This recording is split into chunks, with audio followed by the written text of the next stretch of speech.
Ang Ginoo mana kaninyo. Pagbasa sa Santos nga Ebanghelyo sumala ni San Lucas.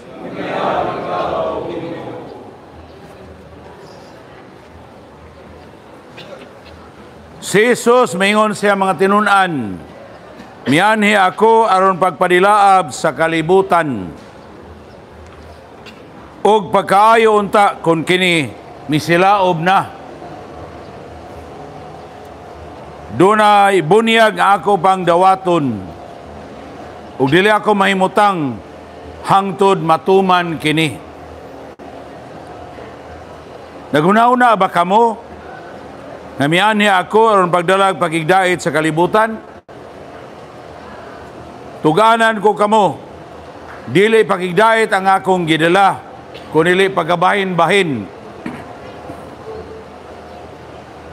Sukad karon ang usa ka panimalay nga may 5 kasakop mabahin, 3 batok duha, 2 batok 3. Ang amahan makigbatok sa iyang mga anak nga lalaki, ang mga anak lalaki makigbatok sa ilang amahan. Ang inahan makigbatok sa iyang mga anak nga babae, ug ang mga anak nga babae makigbatok sa ilang inahan. Ang ugangang babae makigbatok sa iyang mga binilayi, ug ang mga binilayi makigbatok sa ilang ugangang babae. Ang Ebanghelyo sa atong Ginoo.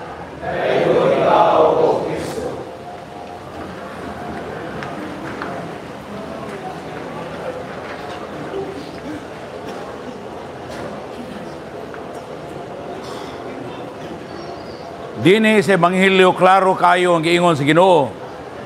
Naniani siya aron pagpadilaab sa kalibutan. Nya iya pag yung gipangandoy nga unta ni silaob na kini. Pagkaayo unta ko ni silaob na kini. So unsa kay ang ipasabot ani?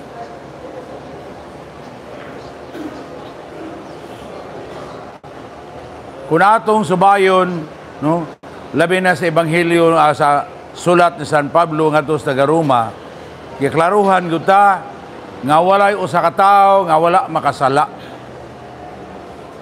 Ang tanang tao na ulipon sa sala.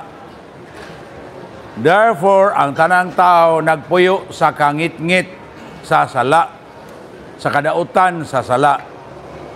Okay? Mauna ang gusto sa Ginoo nga magdilaab na unta yan ang buot sindihan ba aron mo dilaab. Unsa may guot niyang isindi ang kalayo sa gugmang Dios nun. Kay sa Ebanghelyo ni San Juan, Kapitulo 3, versikulo 16 ngadto 18, unsay gisulti? Kay nahigugma pagayo ang Dios sa kalibutan, gipadala niya ang iyang anak aron katong motuo maluwas. Kay wala ipadala ang anak aron paglaglag kundi aron pagluwas. Okay? Nyagiingnan yuta nga ang mutuo dili na silutan. Apan kadtong dili mutuo gisilutan na kay wala man siya mutuo sa bugtong anak sa Dios. So unsa man ning kalayo nga ingon niya buot siya mo silaob o mo dilaab na, mao ang kalayo sa gugma sa Dios. Gugmang Dios nun nga mao'y magluwas nato. Okay? Nyamingon siya nga, doon na pa ko'y bunyag akong dawaton. O dili ko mahimutang hangtod matuman kini. Unsa man ning bunyaga? Mao ni ang iyang bunyag sa iyahang pag-antos. Pag-antos tungod sa gugma hangtod yod sa kamatayon sa cross. Kay mao ni ang makapadilaab niya ng maong gugma.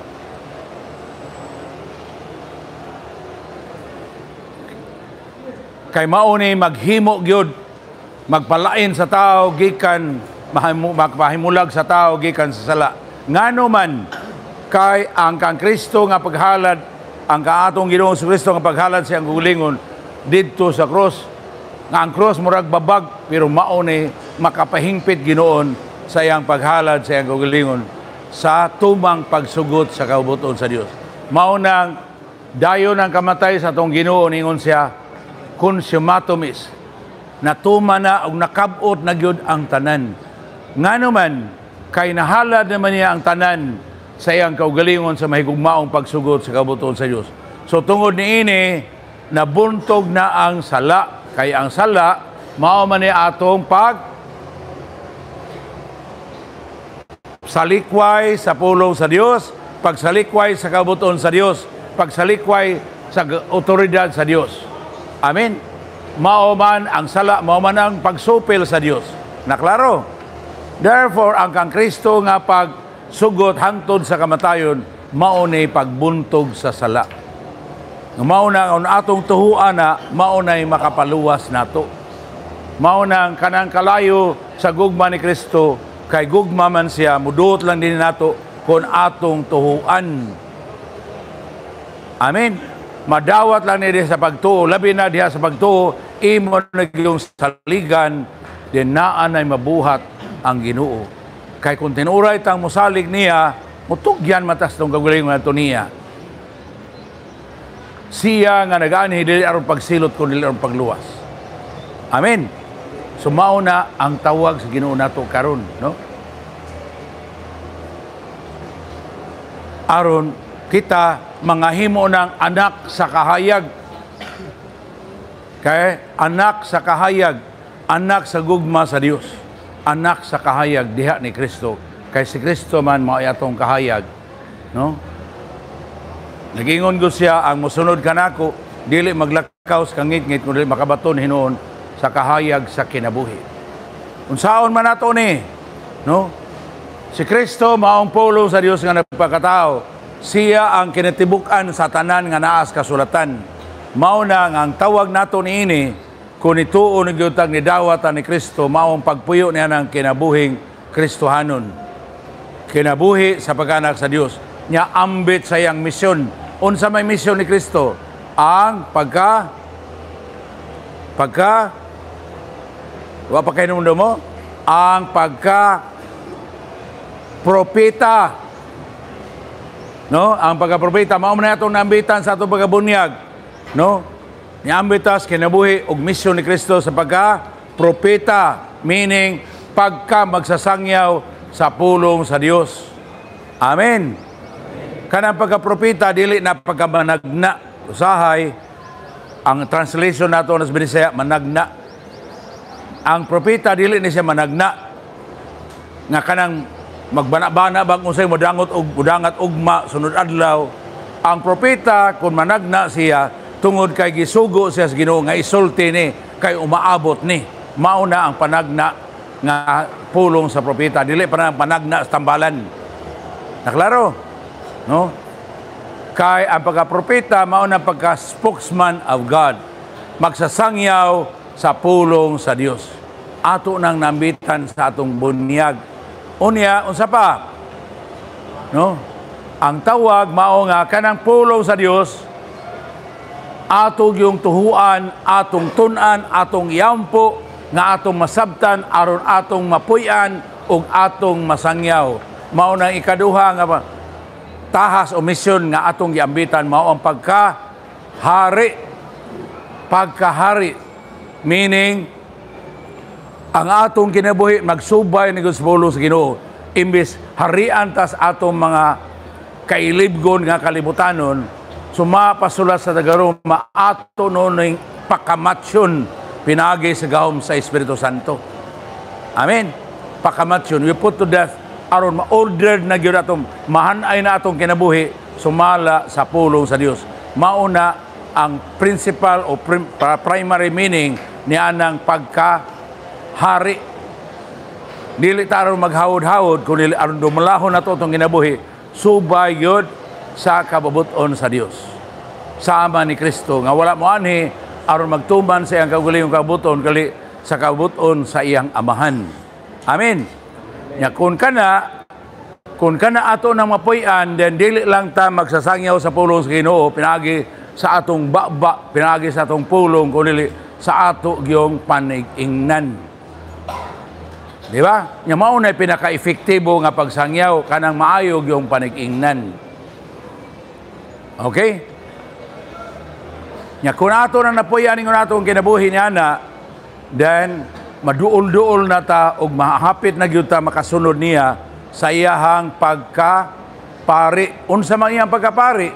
Mao nang iyang kinabuhi, mao iyang ihalad ngadto sa amahan, bayad sa atong kasalanan, pinaagi siyang mahigugmaon kayong pasugot sa kabuton sa amahan. So mao na po'y tawag nato. Karon entuo na ta ni Kristo, karon ni salig na ta niya, pangayoon nga nato nga makapuyo na to sa kinabuhi, sumala sa pulong sa Dios, sumala sa kabuton sa Dios. Nya nindot ra ba kayong saad sa pulong sa Ginoo, di ba? Unsa may giingon sa Hebreo 4:12, unsa may giingon? Wala pa mo katimaan, no? Hinaot nyo ni timanan, nag-ingon ang pulong sa Dios nga ang iyahang pulong buhi og abti kaayo. Mas hait pa sa espada nga duhay suwab. Bisan usang espada nga duhay suwab, mudulot ni pag-utlan sa unod og sa espiritu, hangtod gyud diin nag-abot ang kauyukan og lutahan. Ang lutahan og ang kauyukan. Sa ato ba ngadto sa atong kahiladman. Nagsusi ni sa hunauna ag pangandoy sa tao sa iyahang kahiladman, sa iyang hunauna ug sa iyang kasing-kasing. Mao bitaw nang usahay, inigbasa nato pulong sa Ginoo, muduka ta. Nganong muduka man ta? Ato na yung pasangil si Awa, dili oy. Naapatay atong kaugalingong resistance. Kay naapay kahilig nato, kagustuhan nato, nga dili pa ganahan mo yield sa pulong sa Ginoo. Wala patanan ng sama giingon ni Kristo karon. Naghigwaos ko, dili ko mahimutang hangtod matuman ning tanan. Mao na ang atong pangayoon kanang grasyaha nga mangandoy ni kita sa pulong sa Ginoo aron magtuon ta niini atong yampo, atong masabtan, aron atong mapuy-an. Kay the more na mahitabo, the more gyud ta mabag-o sugod sa atong kahiladman. Amen. Amen. Mao na nakabag-o nila ni Jano, ni Gilbert, ni kailan mo ani no? Si Raul, no? Hasta Tata, nangabag-o na sila. Wala pa sila mangihunahuman ni sila. Pero gipadayon gyud sila sa ilang panaw pagsunod sa pulong sa Ginoo. Amen. Kay mao man ni ang tawag kanang ingon nato, Pilgrims of Hope. Ang atong tawag mao nga mupanaw gyud ta padayon sa pagsunod sa pulong sa Ginoo, pagpuyo sa pulong sa Ginoo. Nya naay nindot kaayo nga aghat ang atong ikaduhang pagbasa. Nakadungog man mo no? Bisag wala tay sound system, nakadungog tingali mo oy. Nyaray. Sanglit gilibutan man kita nining dagkong pundok sa mga saksi. Kisa man ni mao ni ang mga santos dinhi naaman tay no? Naatay sa atong santos dia. San Jose, no? Picas, sama to, San Sebastian. Sa payuban na ito rin, wala, no? Naapa mo daghang debosyon dito sa inyong mga brigada, naaman mo daghang debosyon dito. Kinsa man ni sila, mao ni ang mga previous winners, no? Sa struggle, batog sa sala. Hello? Mga winners na ni sila, mga madaugo na ni sila, mao na sila nga naato sa sangit. Unya, kay ilang una-una o kasing-kasing, uyo naman, ug usa naman kanunay sa una-una kasing-kasing sa Ginoo. Unsa man sa ilang pangandoy? Ang ilang pangandoy, nga ikaw, ako, kita tanan, mga luwas. Amen? Mao nang kanunay silang nagabiba nato, samtang kanunay silang nagampo para nato. Mao na'y trabaho sa mga santos. Ang kanunay pag-ampo para nimo, para natong tanan. O pag-abiba nato, pagdasig nato. No? Aron mahimo sa tang madaugon uban nila og mahimayaon uban niya nila didto nas ginarian sa langit. Mao na ang mga santos, mao na mao nay pundok sa mga saksi. Isalikway ta ang tanan nga nakababag kanato ug ang sala nga naghawid kanato pag-ayo, no? Hello, klaro kayong giso. Isalikway ta ang tanang nakababag nato. Dito tugutan nga naay makababag. Usahay kita ra mo sa imbabag, tinuod dili. Mao na atong pangwaon nga paningwaon o pangayo sa Ginoo nga mawa na. Unya ang sala kuno naghawid kanato. Nganong hawid man ang sala? Kay naandan maguna nato. Hello. Naandan nato ang sala, hawid go na pag-ayo.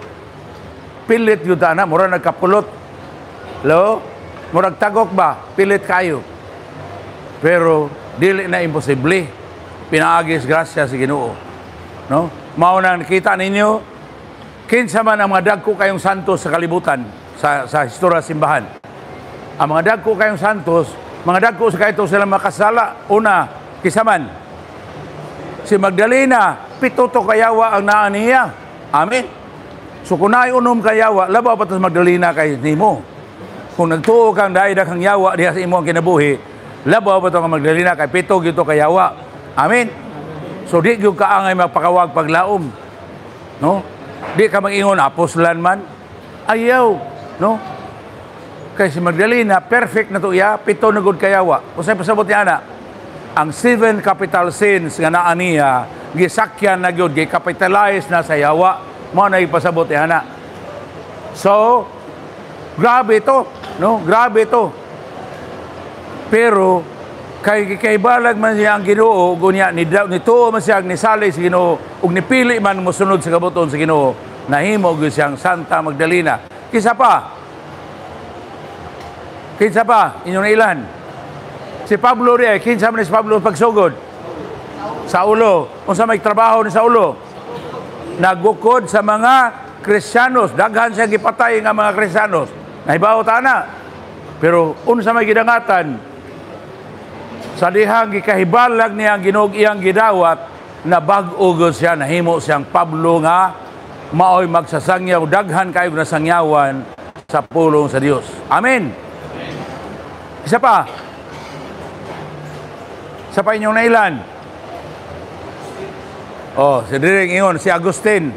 Si San Agustin, yabag kayo ito pagsugod. Amen. Yabag kayo pagsugod. Badlungon kayo pagsugod. Niabot kaning panahon nga dili na motuo simbahan. Niabot kaning panahon nga siya maminaw sa wali sa obispo aron na iyang supakon.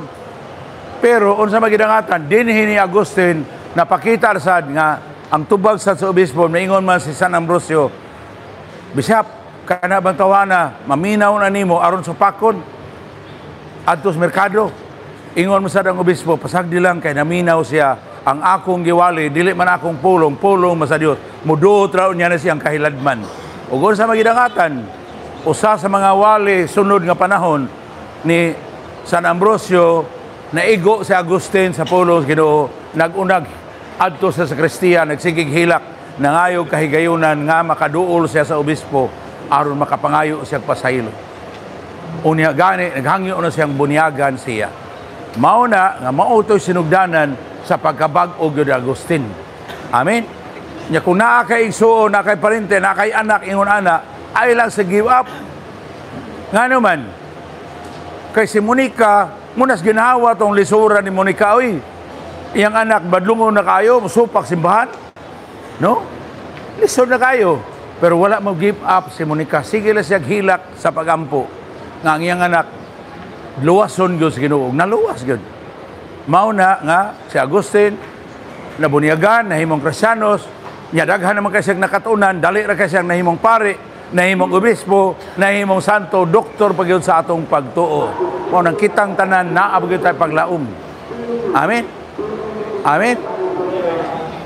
Pareha na James. Kay bawo mo na kanis si James. 33 kuno katuig sa drugs. Salamat na lang kay ang mama, wa mo give up. Salamat lang yang manghod, wa sad mo give up. Namatay yang mama, wa pa siya mabag-o. Pero unsa may ginangatan, ang iyang manghod mo nagpadayon pangalagad sa Ginoo. Nahimo na siyang lay minister. Siging ampo iyang mag-isuon. Duha para ba ni sila? Duha silang adik. Pero unsa may gibuhat sa Ginoo? Gibag-o si James, mao nang karon Mag-going 10 years na siya sa pangalagad sa Ginoo. Isip lay minister o isip volunteer sa kapa. Amen? So maunang, ako maingon jud ko, gawas kon mo give up ka sa imong paglaom, dako pa jud kag paglaom. Hello? Dako pa kag paglaom. Kay kung mo pili lang ka mo sugot sa kabuton sa Ginoo, unsa may buhaton sa Ginoo? Kung mo pili lang ta mo sugot sa kabuton sa Ginoo, unsa may buhaton niya? Hello, wa pa mo kinumdum. Isaias 1:18-19, unsay buhaton niya? Kung mo pili ta nga magmasinugtanon niya, mo pili lang. O mangayo og grasya, Lord, himo ako masinugtanon nimo. Unsa may buhaton sa Ginoo, basta kinisingkasin na pagampuha, unsa may ang buhaton?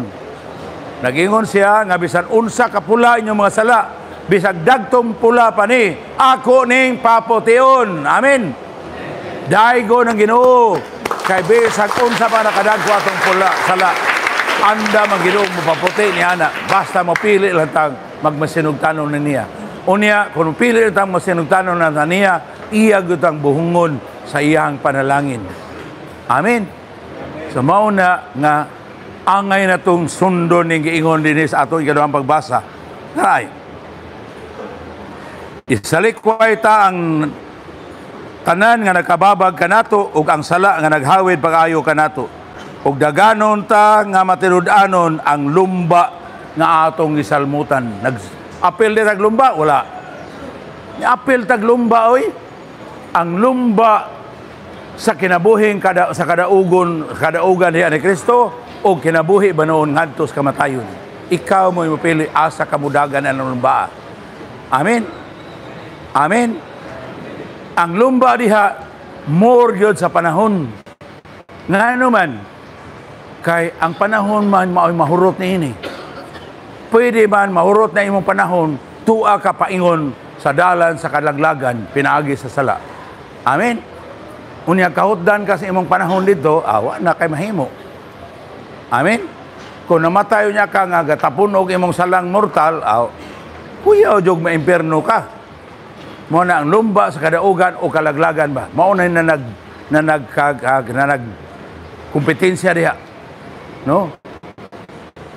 Pero hinaot nga atong pilion si Kristo aron mudagan ta ngadto sa kadaugan sa kabulhanan nga wala na katapusan sa langit. Amen. Amen. Mo na lumba sa kinabuhi ni. Unya mo nang sumpayan tani og kapuso nato pinaagi sa giingon sa Hebrews 3:12 nga 13. Ako na ning gisulti sa una hinaot inyo gining timan-an. Pangitao niya ninyo sa Biblia.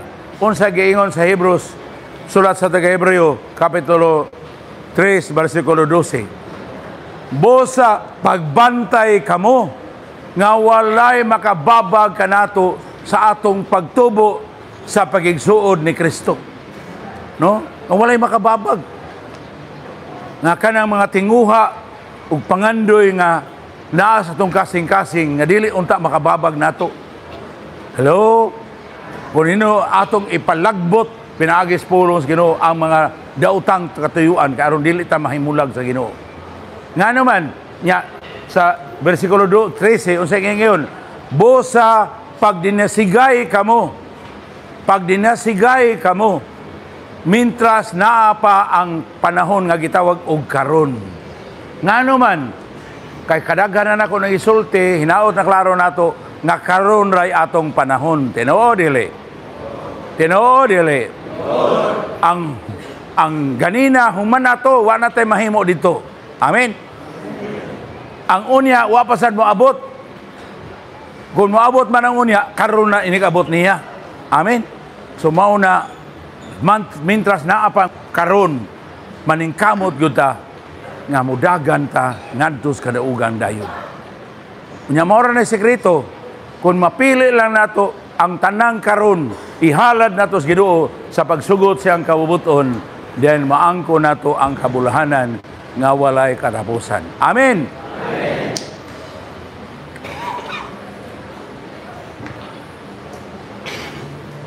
Hello. Andam na mong mabaro. Kay kanang rabang tao nga dili mo baro, kanang taong waray baruganan, mapaling-paling yun na siya. Tinuod dili. Mao nang hinaot mo barog yuta diha ni Kristo. Aron mudagan ta sa kadaugan diha sa paglaom nga magmadaugon ta diha niya. Amen.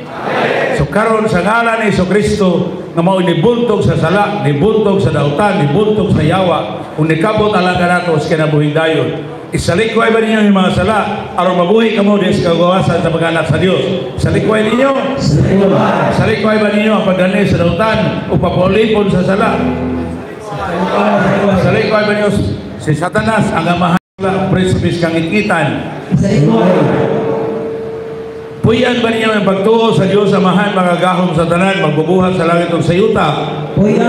Puyan ba ninyo ang pagtuo kang Kristo, bugtong anak, Ginoo, anak, bugtong anak sa Diyos, Ginoo nato, nagipanamkon sa lalang sa Espiritu Santo, na tao na marangabihing, gisakin mo sa Poncio Pilato, na matayo, gilibog, may kunsan sa mga minatay, sa katulog adlaw na banhaw, may sakat nagaligod sa tuo sa Amahan, nangaliw po alang kanato, mubalik sa mga buhay sa mga minatay. Puyan niyo ang kinabuhi sa pagtuo niya? Puyan ba ninyo yung pagtuo sa Espiritu Santo, ang gahom sa gumba sa Diyos, sa simbahan nga iyang itukod, sa pasailuan sa masala, sa gabanhaw sa lawas o sa kinabuhing dayon? Puyan niyo ang pagtuo? Karon diha sa pagtuo, ihalad ba nato atong kinabuhi sa Ginoo? Ihalad ninyo? Ihalad. Sama nga si Kristo naghalad siyang tibok kinabuhi ngadto sa Amahan, atong pangayuon nga makahalad gyud ta. Kay kanang paghalad wala gyud lain makahimo niya na ikaw ra gyud.